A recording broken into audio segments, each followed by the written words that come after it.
All right. I hope everyone had a good new year and is off to a good start. I just wanted to take some time today to talk about kind of some brief concepts around setting goals and kind of particularly like your New Year's resolutions.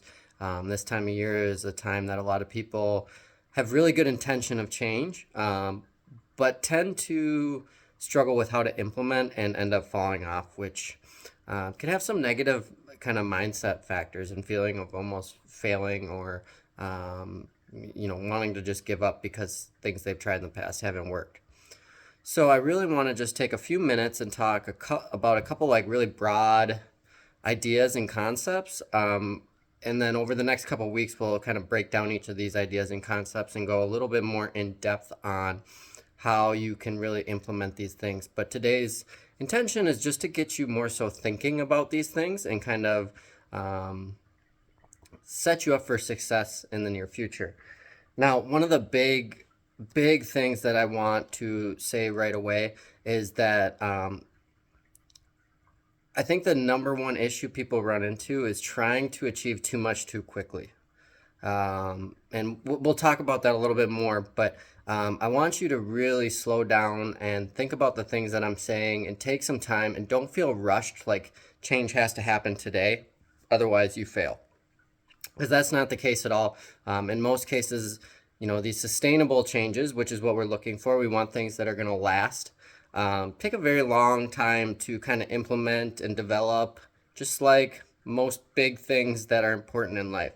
A lot of things don't just happen overnight, and when they do, they're usually not sustainable. If you look at, for instance, people that win the lottery, vast majority of the time they end up going broke because they just didn't take the time to actually build that money and learn what goes into managing that kind of money, and the habits and things that set up for success. So we want to look at health in kind of a very similar context of it's really a journey. It's not just I want to lose 10 pounds as quick as possible. While that does work for some people, most people end up actually, even if they do succeed in that, reverting back to their previous weight or even adding on more weight.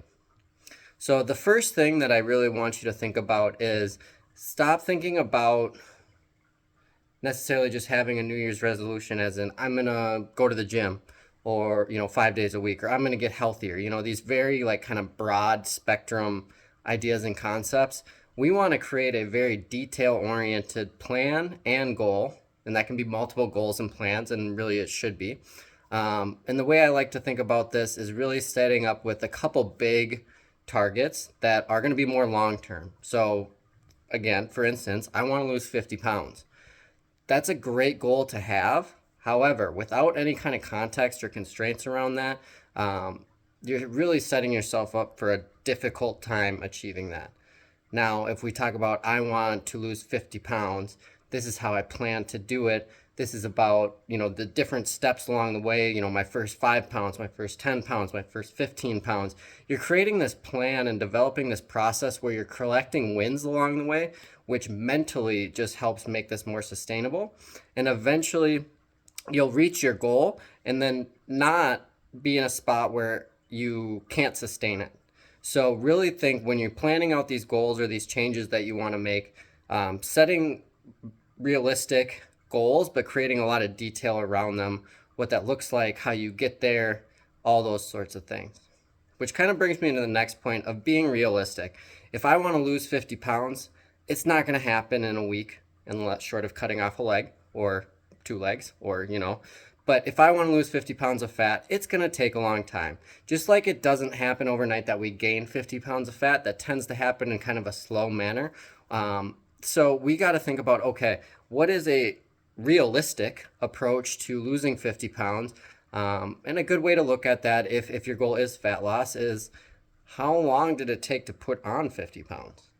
Most people do it over years and years and years. Now, you can go more quickly than that on losing it, but I don't want you to get into the thought of 1 or 2 months all out at the gym, I'm 50 pounds down, because even though that might be possible, it's not sustainable for most people. So we really want to look at the big term picture of what's sustainable And that comes down to, again, having the details and being realistic with yourself on how that can be accomplished.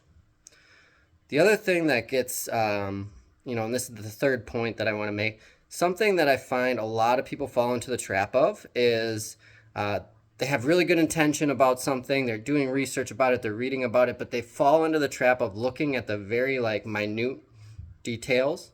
And instead of looking at small changes you can make towards kind of what we would call big rocks, so if I'm sleeping poorly, and sleep's a big rock, just getting to the gym, that's a big rock. My diet, eating whole foods, that's a big rock. They look at the very minuscule scientific things of this exercise is better than this exercise for muscle growth, and this food has this effect on insulin and blah blah blah, which yes, there is some truth to that, but if you're not already dialed at a very broad level of I eat mostly whole natural foods, looking at a food's insulin, the level of insulin reaction from a food and everything isn't going to make that big of a change. So look at it in the context of kind of what are these big rocks and what are the more broad concepts. Once I start to sustainably adapt to those concepts, then I can start looking at the more minute detail. But don't try to get super microscopic into one very fine detail change. Think more so, what are small changes I can make towards really big kind of foundational principles. My fourth point that I want to talk about is just being patient. Again, we kind of talked about this in the realistic and detailed plan portion, but most things that you want to achieve are going to take time.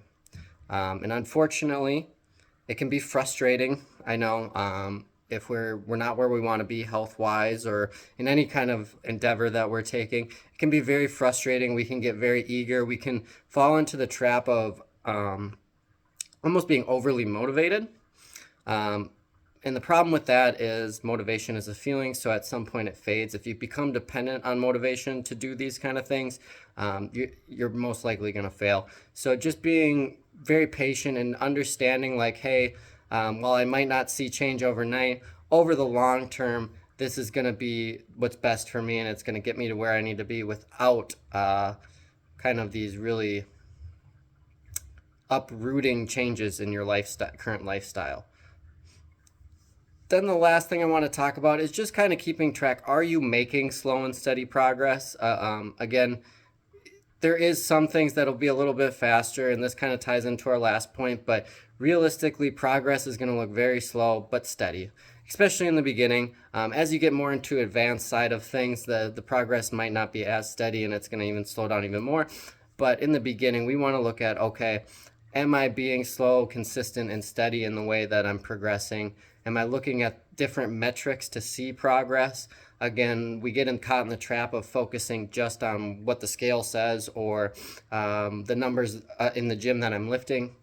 But there's so many other metrics, how your clothes fit, what your sleep's like, your energy levels, your sex drive, just overall feeling of well-being, mental clarity, just so many different things. So we want to look at this as a broad spectrum of health, and am I seeing progress in at one or more of these areas consistently?